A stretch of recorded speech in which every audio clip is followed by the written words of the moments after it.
All right, so welcome to the MELT Project. If you haven't boxed before, this is your entire guide as to how to look like a professional boxer. So first things first is we have to determine what side we are most dominant on. So our stance is determined by our most dominant side.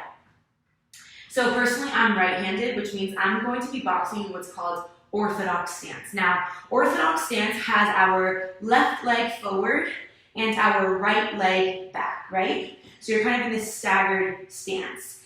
You've got your back foot at about a 45-degree angle, and you have that back heel off the ground at all times, all right? So you've got this slight bend in your knees, and this position, it makes you agile, right? It allows you to kind of move around, and it doesn't make you feel like you're stuck in a single spot, right? You always want to stay light on your feet. Now, when it comes to your arms and your hands, you're going to form two really tight fists.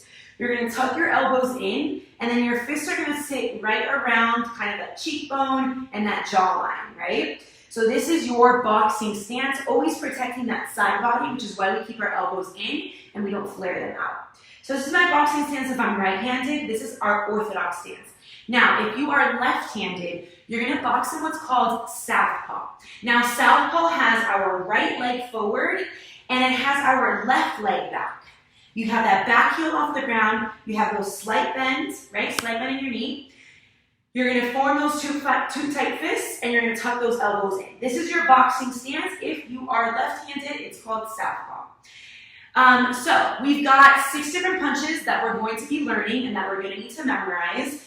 And it's going to make a lot more sense, obviously, once the combinations start rolling out throughout class. But just so you know and you have an overview, let's go over these 6 punches. So our very first punch comes out from our lead side.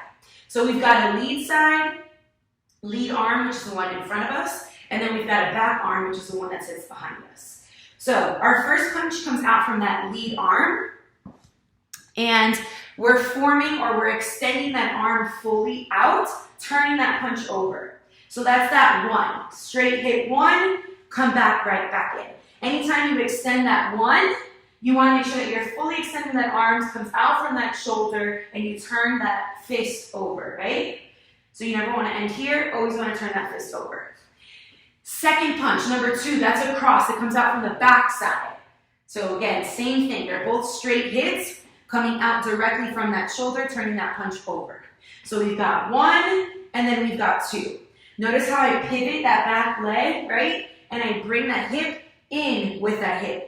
Anytime you throw that back arm, you always gotta include the rest of your body. So our next 2 hits, these are hooks. We've got hook number 3, palm faces in. You've got your elbow and shoulder in line with each other, and then you retract right back to that face. So you've got hook 3, come back in. Second one, hook 4, come back in. So from the top, we've got 1, 2, hook 3, hook 4. Beautiful. Last 2 hits are uppercuts. You're really going to start feeling these in the obliques. So you want to first set up the punch, so you get underneath it, and then you release that punch. That's a 5. And then underneath it, release that punch.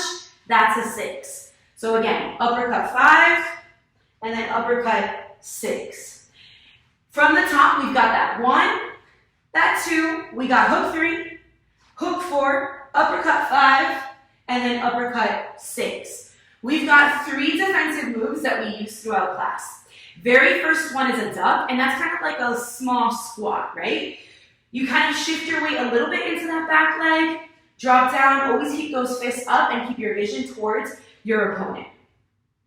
Second defensive move is a slip, and that's more of a roll of the shoulders in, and you always want to start your slip opposite of your last punch.